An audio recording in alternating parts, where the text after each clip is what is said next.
پر ډیورنډ فرضي کرښه کې نښته کې 10 ملکي وګړو ته مرګ ژوبله اوښتی. سلام، نو وخت مو پخیر. پام وکړئ د نن ورځې تازه خبر ته.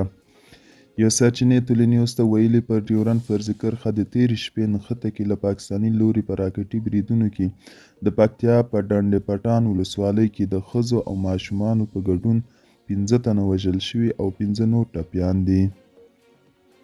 د پکتیا په ځاځي اریوب او ډنډ پټان ولسوالیو کې د ډیورنډ فرضي کرښې ته څیرمه د افغان او پاکستاني پوله ساتونکو ځواکونو ترمنځ جګړه نن جمعه 4مې ورځ ته هم وغځېده.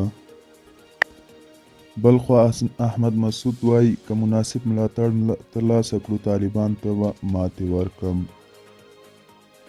د مقاومت په نوم د جبهې مشر احمد مسعود له یوې برتانوي مجلې سره په مرکه کې ویلي د 100% کې باور دی چې طالبانو ته به ماته ورکوي. نوموړي ویلي که مقاومت په نوم جبهه که نړیوالو مناسب ملاتړ ترلاسه کړي نو 100% به طالبان له منځه یوسي. دوستانو دا و د نن ورځې چمتو کلي خبرونه. تر بیا هم په الله سپارم. ښې چارې، ښه وخت.